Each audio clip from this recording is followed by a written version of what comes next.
ng Bible, akala nila yung pangunawa nila sa langit, yun na yun. Pero ngayon malalaman ninyo kung ano talaga itsura ng langit. Gusto nyo ba pumunta doon? Amen. Okay, so pag-aralan natin sa Bible, no? So,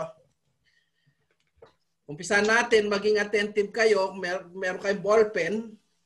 Isulat nyo yung mga verses kasi ginawa ko itong tinatawag na PowerPoint. So, madali nyo maintindihan. O ito, umpisa na natin. Hilingin natin kay Lord yung patnubay niya sa isang maikling panalangin. Okay? Yamuko tayo manalangin. Panginoon, gabayan niyo po kami. Balutin niyo po kami ng banal mong dugo. Lahat po ng mga nakikinig.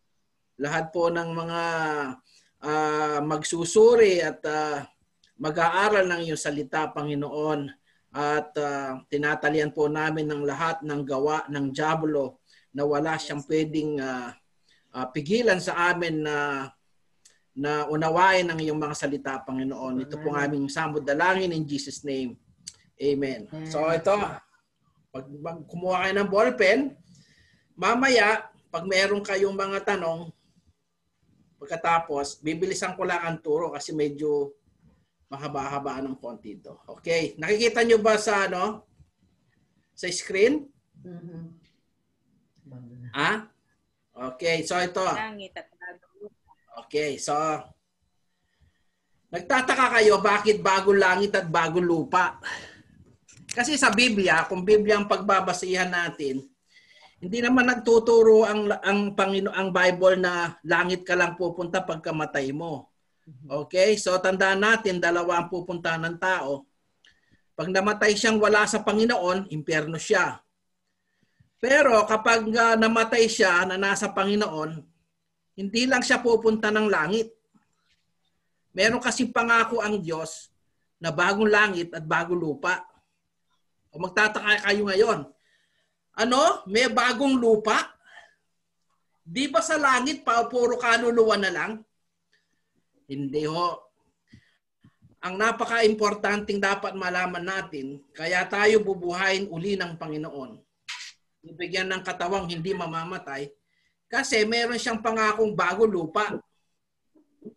So ito ba'y mapapatunayan natin sa Biblia? Ito handaan nyo na sarili nyo. Yung mga hahabol, mamimiss nila ito. Okay, ito. Alam nyo ba sa pangalawang Pedro 3:13, mababasa natin ganito. Teresa, pakibasa. Malayo eh. Putol yung aking pastor. Ikaw na nga. Okay, sabi dito. Subalit ayon sa pangako ng Diyos, pangako ng Diyos yan naghihintay tayo ng bagong langit at bagong lupa na paghaharian ng katwiran. So, maging si Pedro, sinulat niya, the 2 Peter 3:13, sabi niya, naghihintay tayo ng bagong langit at bagong lupa. Hindi niya sinabing langit lang eh. May bagong lupa. So, pag-aralan natin ang bagong lupa na to. Okay. Sa Isaiah 66:22, sinulat din na Isaiah na mayroong bagong langit at bagong lupa. So, dalawang libro na yan Yung isa, 2 Peter, New Testament. Ito naman, Old Testament. Ito sabi niya sa 22. Kung paanong tatagal ang bagong langit at bagong lupa, naintindihan niyo ba? May bagong langit, bagong lupa. So pag nagdududa kayo, isulat nyo mabilis yung mga verses tapos magsuri kayo mamaya o bukas. Kasi mamaya, gawa-gawa ko lang ito, wala pala sa Biblia. Pero tandaan ninyo, ang binabasa natin galing sa Biblia. So maniwala kayo sa hindi, ang Panginoon nangako ng bagong lupa. Sa pamamagitan ng aking kapangyarihan, gayon tatagal ang lahi mo at pangalan. Sabi niyang gano'n. Kailan ba yung bagong langit at bagong lupa na to? Okay? So, tingnan niyo sa Revelation. Ang Revelation, yung huling libro ng Bible New Testament. Binanggit din ni John yung bagong langit at bagong lupa. Sabi sa 21, pagkatapos nito, nakita ko ang isang bagong langit at isang bagong lupa. Wala na ang dating langit at lupa wala na rin ang dagat. Sabi niya gano'n. So, ibig sabihin, Isaiah, si Pedro, si John, nagbabanggit ng bagong langit at bagong lupa. Magtataka kayo ngayon. Di ba pagkamatay natin, Pastor, yung kaluluwa natin, saka yung espiritu natin, babalik sa Diyos? Yun lang akala nyo. Hindi totoo yun. Ang talagang pangako ng Diyos, gagawa siya ng bagong langit at bagong lupa. Tapos, yung time na bago siya gagawa ng bagong langit at bagong lupa, yung dating langit at lupa, mag-end of the world na. Sabihin itong former earth na ito, yung former heaven, mawawala na ito. So hindi niya aayusin. Ibig sabihin, mawawala para magiging supernova. Sasabugin ng Panginoon yung daigdig na ito. Kailan yun? Saka na natin pag-usapan yun.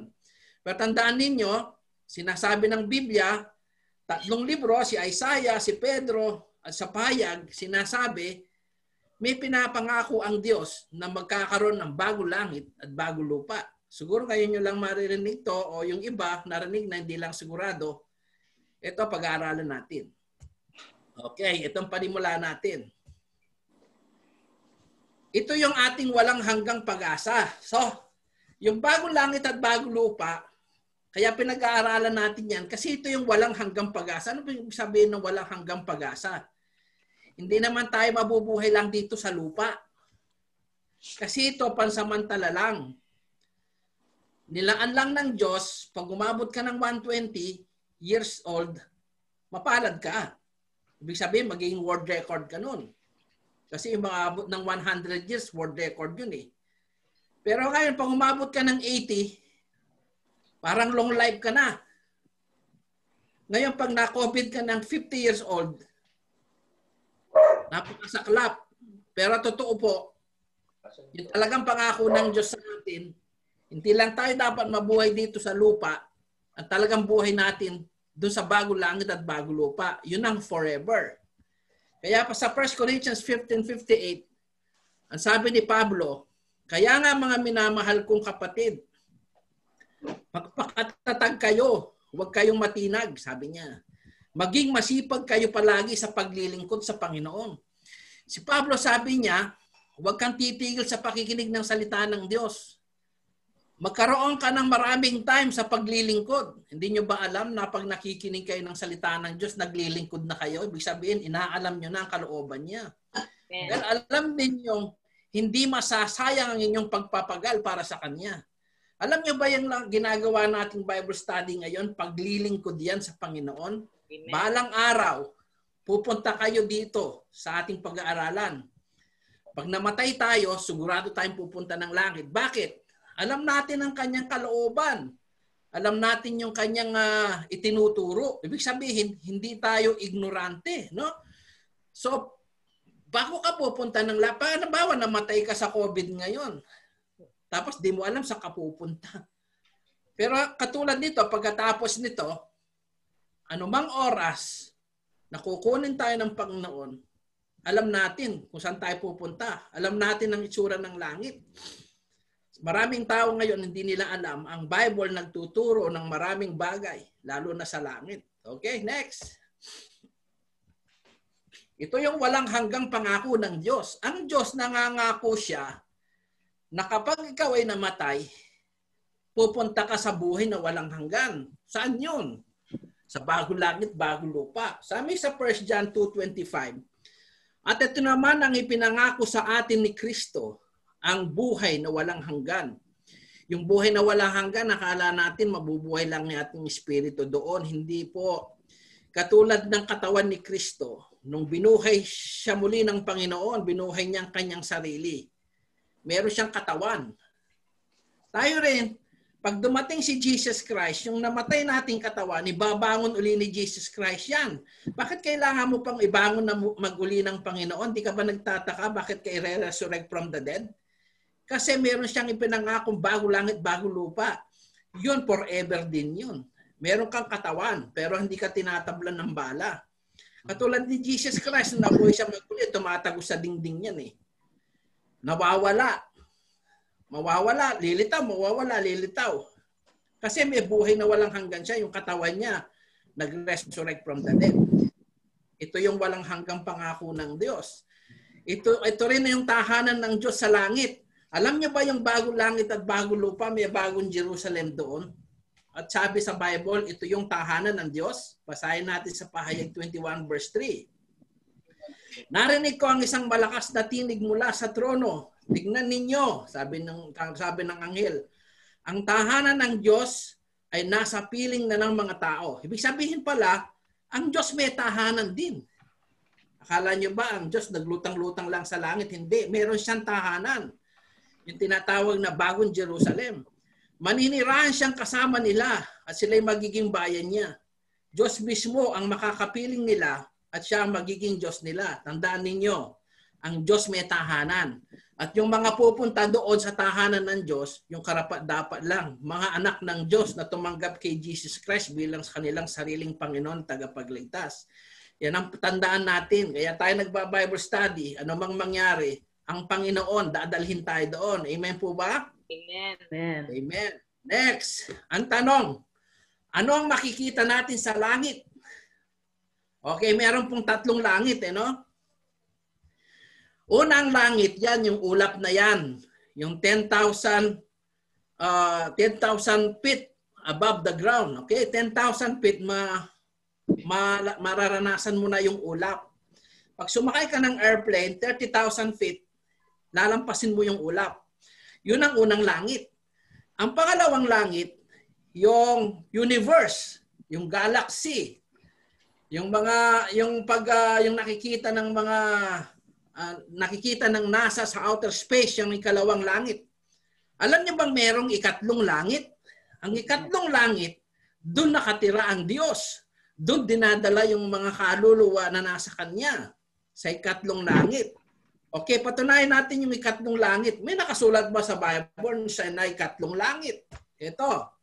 Tungkol sa bagong langit at bagong lupa, ito yung ikatlong langit. Okay. Sabi ni Pablo sa pangalawang Korinto 12:2, sabi niya, may kilala akong isang Kristiyano na dinala sa ikatlong langit. 14 na taon na ang nakakalipas. Hindi lang matiyak kung iyo'y isang pangitahin lamang o tunay na pangyayari. Ang Diyos lamang ang nakakaalam. Biro niyo si Pablo, nagkaroon siya ng vision. Nakakita daw siya ng isang Kristiyano, dinala sa ikatlong langit. Alam niyo po yung mga scientists ngayon, yung mga astronaut, hindi pa nila nare-reach out ang ikatlong langit. Walang makakapunta doon. Pag namatay ka lang, doon ka lang pupunta doon. Okay? Walang scientist na pupunta sa ikatlong langit. Okay, so ang ikatlong langit, yung tinatawag na tahanan ng Diyos. Yung tinatawag na nandun yung bagong langit at bagong lupa. Amen?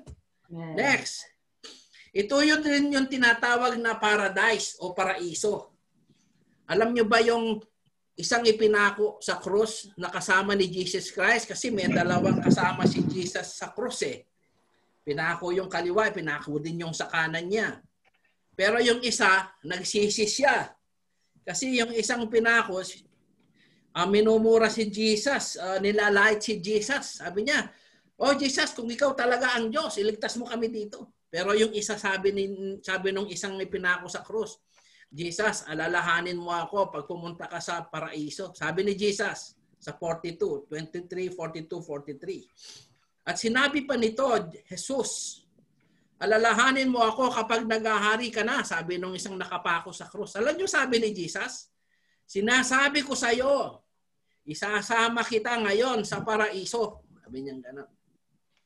Yung paraiso na yon, binanggit din uli ni Pablo na yun din pala yung ikatlong langit. Okay, basahin natin. Pangalawang Korinto 12:13. Alam kong ang taong yun ay dinala sa paraiso. Hindi ko lang alam kung yun ay isang pangitayon na tunay na pangyayari. Tanging Diyos lang ang nakakaalam. Yung paraiso dito sa ikatlong langit, parehong pangalawang Korinto 12. So, ang paraiso sa ikatlong langit, pareho yun. Okay? So, Pahayag 2:7, sinabi din ang paraiso. Ang lahat ng may pandinig ay makinig sa sinasabi ng Espiritu sa mga iglesia. Sa magtatagumpay, sabi ni Jesus, ay ibibigay ko ang karapatang kumain ng bunga ng punong kahoy ng buhay na nasa paraiso ng Diyos. So itong paraiso na ito, nandun sa ikatlong langit. Amen ba? Amen. Next, okay. So ito yung bagong langit, bagong lupa. So si Lord, pag winasak niya yung lumang daigdig, yung former earth, former heaven, gagawa siya ng bagong langit at isang bagong lupa. Wala na ang dating langit at lupa, wala na rin ang dagat. Bakit siya puro green? Nakikita niyo yung picture? Puro green? Kasi yung former earth, former heaven, maraming tubig. Di ba sa science, nung nag-aral tayo ng grade school, palaging tinuturo ng teacher na yung tubig ng earth, mas maraming nakalitaw kaysa sa lupa. Ang lupa, ang mapa daw niya, 2/3 lang. Lupa, Tapos 1/3. no, 1/3. Yung lupa na nakalitaw sa mapa, 1/3 lang. Tapos yung tubig, 2/3. Tama po ba? Ngayon, sabi ni God, gagawa siya ng isang bagong langit at isang bagong lupa. Wala na ang dating langit at lupa. Sabi dito, wala na ang dating langit at lupa. Wala na rin ang dagat.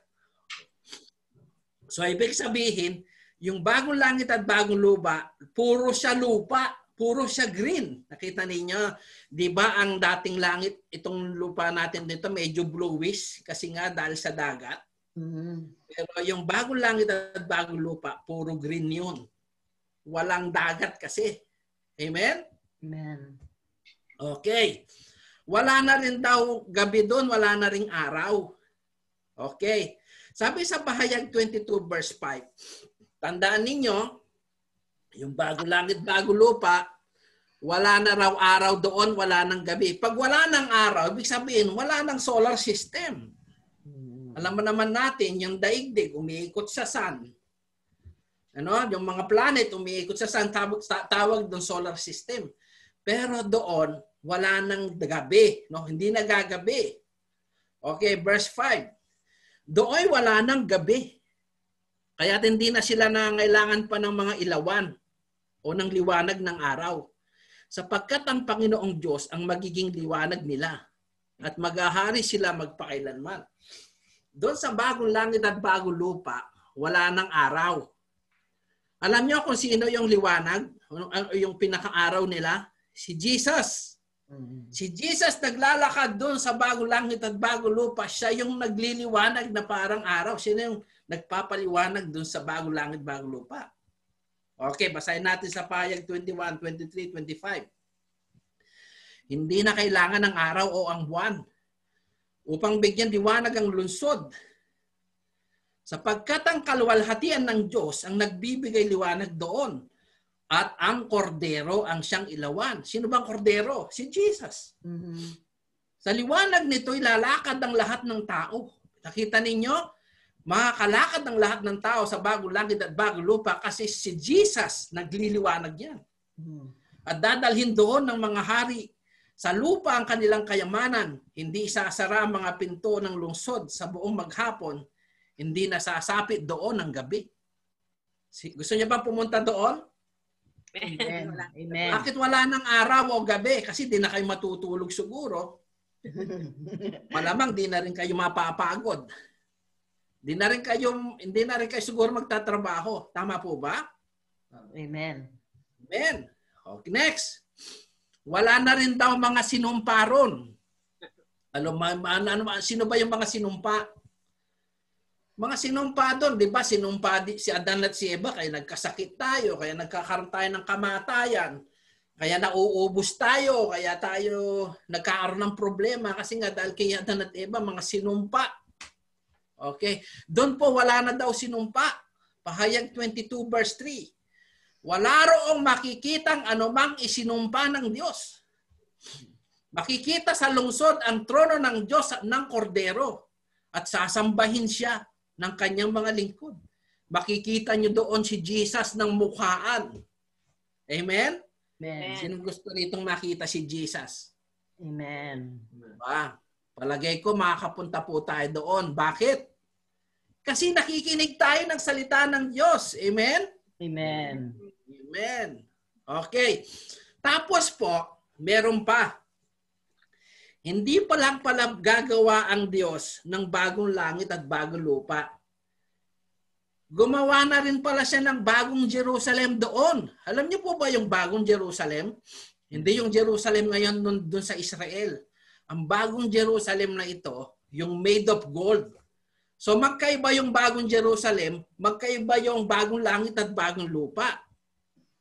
Nakakasubaybay ba kayo mga kapatid? Amen. Amen.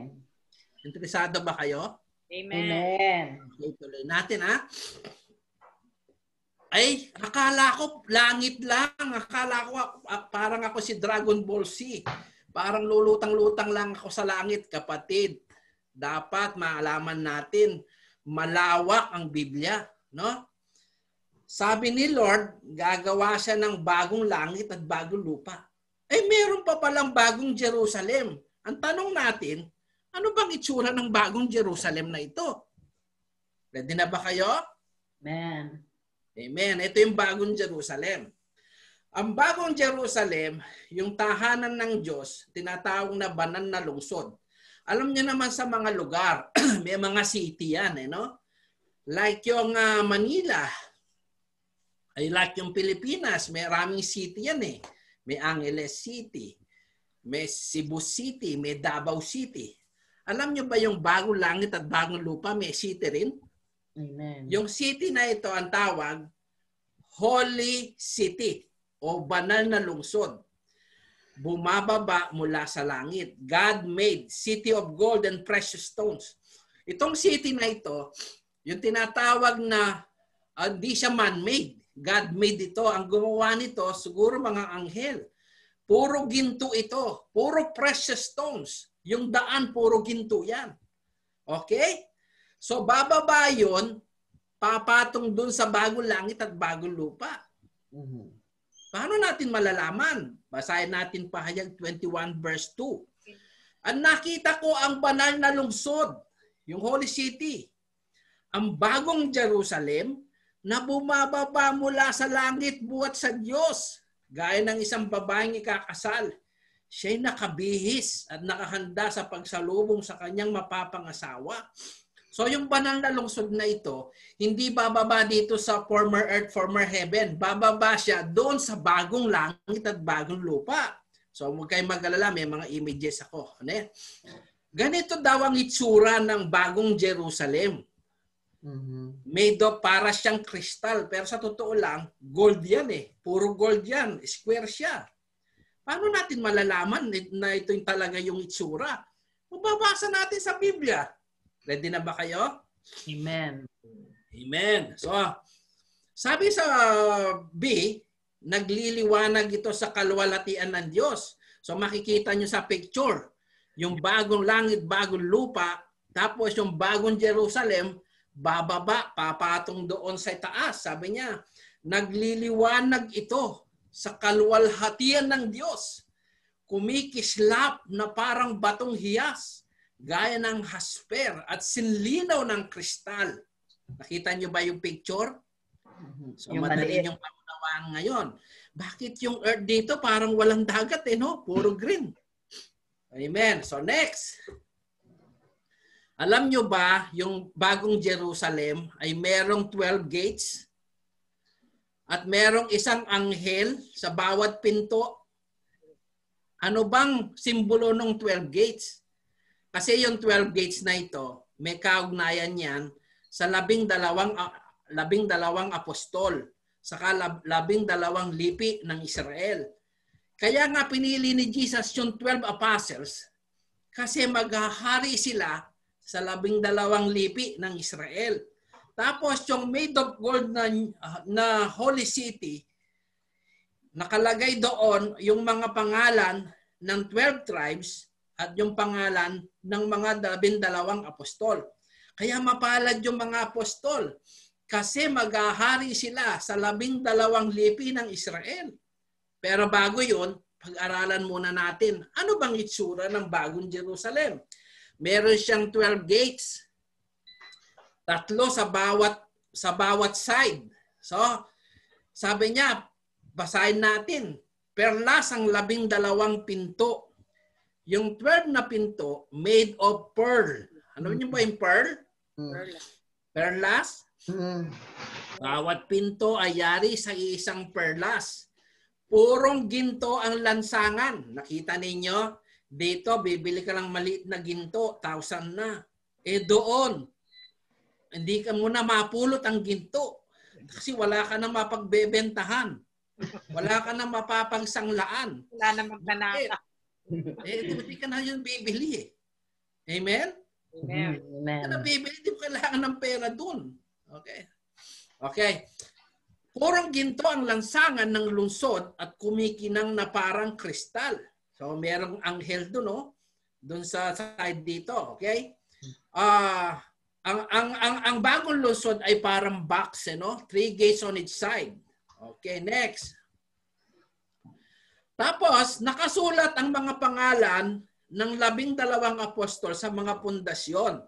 Alam nyo ba, ang bagong Jerusalem ay merong tinatawag na foundation. 12 stones. No? 12 stones yung foundation. Ang nakasulat doon, yung 12 apostles. Basahin natin. Pahayag 21 verse 14. Ang pader ng lungsod ay may 12 pundasyon at nakasulat sa mga ito ang pangalan ng 12 apostol ng Kordero. So makita nyo rito, iba-ibang precious stone, pero nakasulat doon yung 12 apostles, yung pangalan nila. Next. Yung city, square siya, para siyang box. No? Box siya, pero square yung kanyang area. Alam nyo ba, ang length niya ay 12,000 stadia. Yung isang side, 1,380 miles. Ang lawak, ang lapad. At ganon din yung laki. So parang box siya. No? Yung area niya, 1,904,400 square miles. Kinompute ko dati yan, parang 19 times ng Pilipinas. Yung laki. Ang laki. Kita ninyo ha, ang bagong Jerusalem, 19 times ng Pilipinas. Okay. Ito yung description. Ang anghel na nagsalita sa akin ay may hawak na gintong panukat upang sukatin ng lungsod. Gayon din ang mga pinto at mga pader nito. Parisukat ang ayos ng lungsod. Nakita niyo yung parisukat? Anong parisukat sa English? Square. Square. Kung ano ang haba, ganon din ang luwang. Sinukat ng anghel ang lungsod at lumabas na sukat ng lungsod ay 2,400 kilometro ang haba at luwang. Nakita niyo yung 2,400 kilometers ang haba. 1 kilometro pa lang, lalakad ka, hingal na hingal ka na eh. Palagay ko, hindi mo malilibutan yan. Ang Pilipinas nga, hindi na pa natin nalilibutan lahat eh. Ito pa kayang bagong Jerusalem na ito. Ganun po kalaki.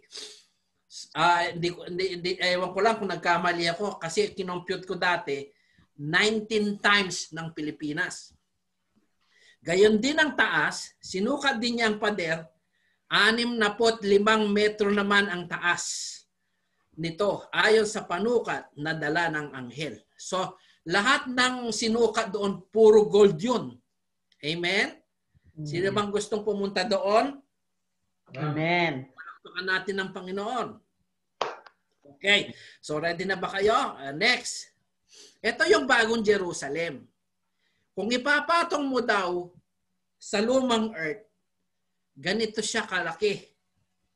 Pag pinatong mo, halos 2,121 miles. Nakita ninyo?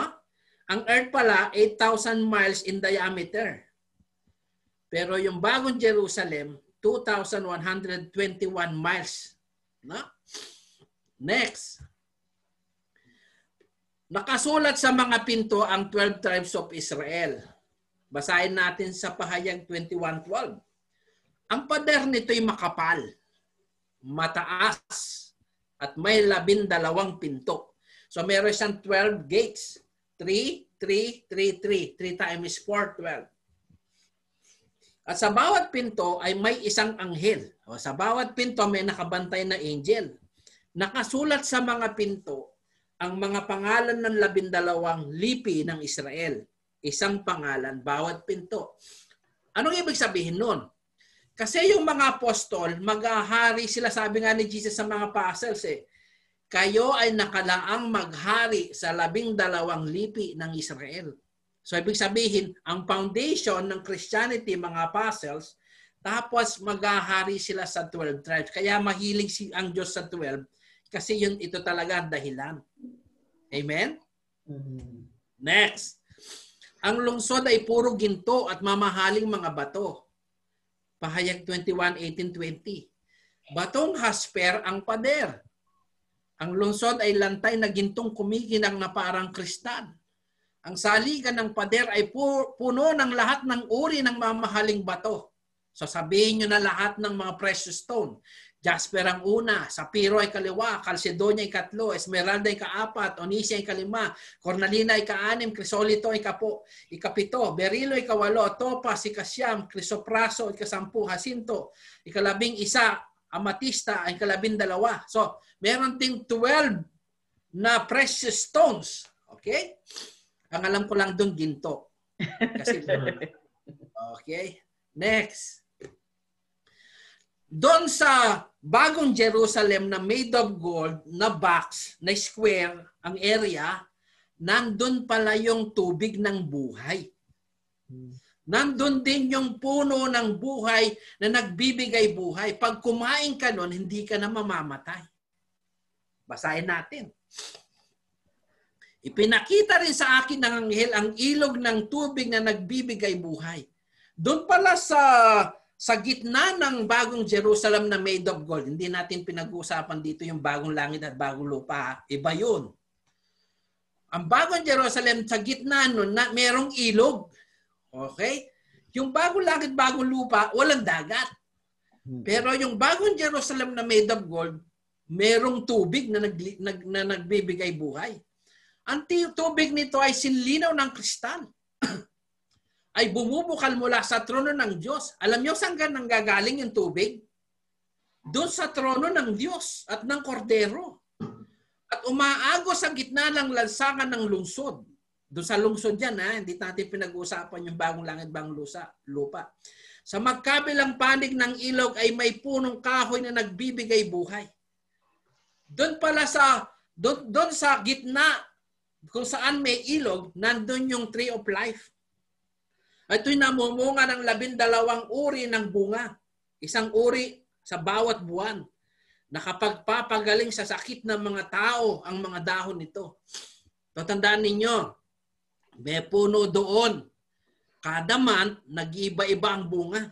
Siguro para bang this month, ubas.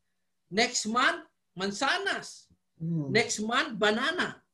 Next month, pinya. Okay, parang ganun eh. Ano? Pero yung dahon noon, pag kinain mo, hindi ka mamamatay. Anumang klase ng sakit, hindi ka tatablan. Ganun daw yun. Okay, mamaya magtatanong kayo. So meron akong picture dito. Tingnan nyo yung lansangan made of gold. Yung mga tao. Kaso ang daming trees dito no? Pero ang pagkaalam ko, isang tree lang yun Amen? Next. Punta tayo ngayon, balik tayo sa bagong lupa na walang dagat. Okay. Anong makikita natin doon sa bagong lupa na walang dagat? Okay, next. Meron pang mga hari at mga harian doon. Okay, tingnan ninyo sa pahayag. Akala ko dati, sinasabi ng mga ibang pastor, kapag na doon pumunta ka ng langit, wala kang gagawin doon, kundi magpuri ka ng magpuri sa Diyos. Hindi pala. Doon sa pahayag 21-24, meron pa rin parang mga hari doon at may mga kaharian doon. Kasi doon sa bagong langit at bagong lupa, meron din mga hari doon, mag-ahari pa rin yung mga ibang nabuhay na mag-uli doon. Bakit ko alam? Mababasa natin sa Pahayag 21:24. Sa liwanag nito'y lalakad ang lahat ng tao at dadalhin doon ng mga hari sa lupa ang kanilang kayamanan. Nakita po ninyo, doon sa bagong langit at bagong lupa, yung mga tao, may mga hari pa sa lupa. At meron pa silang iaalay na kayamanan sa Diyos doon sa bagong Jerusalem. So, kung hindi kayo sigurado, saliksikin ninyo na sinasabi rito sa Revelation, yung bagong langit, bagong lupa. Ngayon, akala ko, titira tayo sa bagong Jerusalem. Hindi po pala. Titira tayo, yung mga iba, yung mga nandun sa banal na lungsod, yung mga nangaral, yung mga nagpatotoo, bibigyan sila, yung mga apostol kasi pinangakuan sila ng Diyos, natitira sila sa mga mansyon Pero tayo, magkakaroon tayo ng bahay-bahay doon sa bagong langit at bagong lupa. So mga precious stones din Depende yun ayon sa ating ginawa sa Panginoon dito sa lupa. Sabi dito, meron pa ring bahay, halamat, mga ubasan. Tingnan ninyo sa Isaiah 65:17-21. Kasi sinabi ni God kay Isaiah, sabi sa 17, ang sabi ni Yahweh, ako'y lilikha ng isang bagong lupa at bagong langit. Ang mga bakas ng nakaraan ay ganap ng malilimutan. Sa 21, magtatayo sila ng mga tahanang kanilang titirhan. Magtatanim sila ng ubat at sila rin ang aani. Nakita ninyo? Meron pa palang mga halaman at meron ding mga ubasan. Kaya sabi ko, ay grabe, sabi ko, kala ko, alam ko na yung pagkaunawa ko sa langit. Ganun-ganun lang yung pala. Gagawa pa rin ang Diyos ng bagong lupa. Next. Tapos, sinaliksik ko pa siya uli. Sa 65:24, kung saan sinabi kay Isaiah na gagawa siya ng bagong langit at bagong lupa, meron pa ring mga hayop. Babasahin natin yung mga hayop. 24. Ang dalangin nila, kahit hindi pa tapos, ay aking diringgin. At ibibigay ko ang kanilang hinihiling. Sabi ni God, yung dalangin ng natin hindi pa tapos, diringgin na. At ibibigay ang kanilang hinihiling. Dito ay magsasalong parang magkapatid ng asong gubat at tupa. Alam niyo ba yung asong gubat kumakain ng tupa yan? Ang leon ay kakain ng damo tulad ng baka. Ang leon carnivorous yan pero kakain ng damo. Ang ahas naman ay pagkain ay alabok. Kahit tapakan mo, hindi ka mangangamba. Kahit mapakan mo yung cobra, hindi ka mangangamba. Hindi ka kakagatin. Siguro didilaan ka lang kasi mabait na. Magiging panatag at wala nang masama sa banal na bundok. Sa bundok ng Sion ay walang makakapinsala o anumang masama. Meron din palang mga hayop. Kasi may bagong lupa So may mga hayop, may kaharian. Next. Wala nang matatanda doon. Amen? Nakasubaybay ba kayo mga kapatid? Amen. Okay, sana natin tayo magtanong Kasi mga tanong mamaya marami yan Isaiah 65:20. Ang sanggol ay hindi na mamamatay. Lahat ng titira roon ay mabubuhay ng matagal. Okay. Ituturing pa rin na isang kabataan ang taong 100 taon na at hindi umabot sa gulong na ito ay tuturing na sinumpa. Ano ibig sabihin nito? Ito sabi, pag yung sanggol namatay, pag pumunta doon, sanggol pa rin. Amen? Okay. So, yung matanda na namatay, na nasa Panginoon, pag magdating doon, babata. Amen? Okay, halimbawa, ako 54 years old na ako ngayon. Pag pumunta ako doon at binuhay ako mag-uli ng Panginoon, pag binuhay ako mag-uli ng Panginoon, magiging 18 years old ako uli. Amen?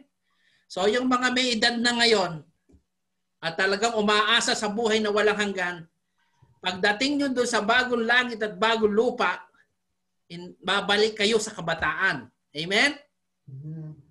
Amen po ba? Okay. So yung pong mga namatay na bata, hindi na sila tatanda. Yung mga namatay na matatanda, sila ay babata. Pero yung mga hindi bumata, napunta sa impyerno yun na matatanda. So pag pumunta ka ng impyerno, sabi rito, at ang hindi umabot sa gulang na ito ay itinuring na sinumpa. So ibig sabihin, yung mga namatay na matatanda, pag pumunta sila sa impyerno, matanda pa rin sila. Ayun ang ibig sabihin. Amen? Saka na tayo magtanong mamaya. Okay. Alam niyo po ba yung lawa ng apoy ay nandoon din? Okay? So, kasi pag ginunaw ang daigdig, kasi alam natin ang impyerno ngayon nasa gitna ng daigdig eh. Pero alam niyo ba yung lawa ng apoy ay hindi dito sa daigdig? Iba yung lawa ng apoy, iba yung impyerno eh. Kasi sa Revelation, malalaman ninyo na yung impyerno ihuhulog doon sa lawang apoy. Kaya nga nung nabasang nagtataka, akala ko ba ang lawang apoy sa impyerno pareho lang? Hindi pala. Pag nag-end of the world, yung impyerno doon sa gitna ng daigdig, itatapon doon sa lawang apoy. Basahin natin, Sabi sa 66:22-24, kung paanong tatagal ang bagong langit at bagong lupa sa pamamagitan ng aking kapangyarihan, gayon tatagal ang lahi mo at pangalan. Sabi niya. Tuwing araw ng pamamahinga at pista ng bagong buwan, lahat ng bansa ay sasamba sa akin, ang sabi ni Yahweh. Sa kanilang pag-alis, makikita nila ang mga bangkay ng mga naghibagsik laban sa akin. Ang uod na kakain sa kanila ay hindi mamamatay. Gayon din ang apoy na susunog sa kanila. Ang kalagayan nila ay magiging kahihiya sa buong sangkatauhan. Merong doon lawang apoy kung saan magiging panoorin yung mga itatapon doon. Kala ko pala, yung mga manak sa impyerno ngayon, nandun na sila forever. Hindi po. Pagdating ng araw, pag ginunaw na ng Diyos ang daigdig, yung impyerno mismo na kinalalagyan ng mga tao, itatapon uli dun sa lawang apoy. Mamaya kung may magtatanong, papakita ko sa inyo mamaya. Next. Ito bang konklusyon? Ang pagdating ni Jesus. Sabi ni Jesus, sabi ng anghel, at sinabi sa akin ng anghel, maaasahan na totoo ang mga salitang ito. Ang Panginoon, ang Diyos ng mga espiritu ng mga propeta, ang siyang nagsugo sa kanyang anghel, upang ihayag sa mga lingkod niya ang mga bagay na magaganap sa lalong madaling panahon. At sinabi ni Jesus, makinig kayo, darating na ako. Pinagpala ang sumusunod sa mga salita ng propesiya na nasa aklat na ito. Amen ba? Amen. May natutunan ba kayo? Amen. O mabilis? Amen. Hindi, okay naman. Okay, so kung meron kayong tanong ngayon, magtanong kayo. Meron akong video ng YouTube. Gusto niyo panoorin? Yung Bagong Langit, Bagong Lupa? It will take time ba, Dad? Mabilis ba? 12:05 na. Ay, ano na siya? Mabilis naman siya. Gusto niyo panoorin? Parang sandali lang, no? Sige, pwede. Oo. Okay. Parang, yung kung isa, no, parang i-visual yung naituro mo. Oo, Yung visual siya. visual, okay. Okay ba? Okay naman. Okay. O gusto niyo magtanong na muna? Yeah, pwede mo munang pakita. Okay, sandali ha. So, pero ito yung visual ng naituro mo. Okay? Oo, visual ng naituro ko. Gusto mo magtanungan muna o Hindi na kasi matatagal. Well, nag-accumulate na ng ano. Okay. Sandali lang nga YouTube.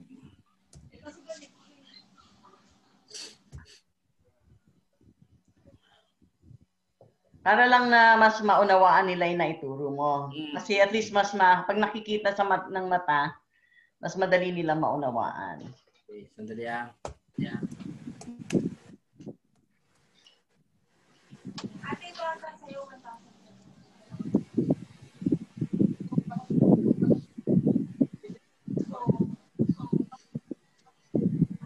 Okay, eto. Panoorin nyo, ha?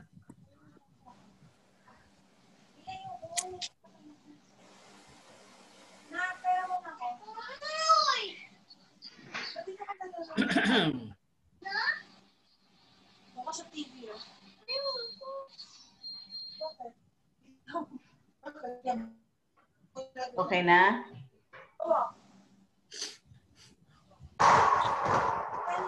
Nakikita nyo ba?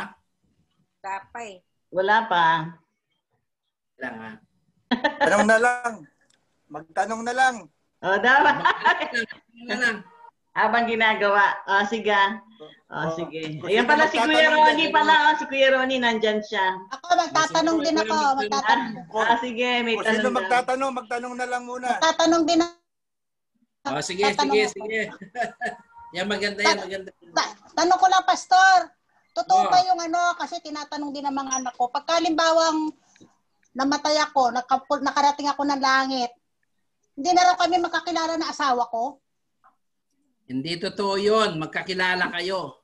Sabi, hindi na raw kasi kagaya na sabi mo kanina, pagka tumanda ka, nakarating ka doon, babata ka. Eh, nag-asawa ako 21 years old. Eh, di 18 years old na ako doon. Hindi ko na siya makikilala. Makikilala mo siya. Ayan, magtanong ka rin, ayan. Makikilala mo siya. Kasi yung napunta sa impyerno doon sa Lucas 16. Basahin natin Lucas 16, Jonathan. Huwag na, i-ano mo na lang para mabilis, Dad. Okay. Tumatagal na eh. Sa Lucas 16, yung mayaman sa si Lazaro napunta sa impyerno, pinakikiusap. Mali. Baliktad. Yung mayaman, nakikiusap kay Abraham na buhayin uli si Lazaro kasi nag-aalala siya doon sa mga kapatid niya. So yung matanda, ay yung mayaman, saka yung si Lazaro, magkakilala pa rin sila. Sabi kasi hindi raw kami magkakilala na pagdating sa langit. Gusto ko siyang makita doon. Amen. Namimiss ko na siya. Teka, nasa Bible ba yan? Kaya nga kasi sabi nila hindi na raw magkakakilala pagdating sa langit. May turo sa atin na lang. Ang alam ko, di ba parang, ang sinasabi ng Bible, alam ko may version na sa pag nagpunta tayo sa langit, wala nang pag-aasawahan doon. Kaya nga, pero magkakilala pa rin. Sa Lucas 20. Sige, yan sa Bible yan. Sa Bible dapat lahat. Oo, ibig sabihin, natin, 20. No more sex. wala na yung pag-aasawahan. Hindi na kayo para mag-asawa doon. Yun ang sinasabi dun sa Bible. Pero makikilala mo siya. Basahin natin Lucas 20. Sige, tingnan muna natin sa sa Bible. Labas mo na. 20. Tingnan natin sa 20. Okay. So mababasa nyo rito. Nasaan? Anong verse? Para magawa na dito, para mabilis. Sa 27.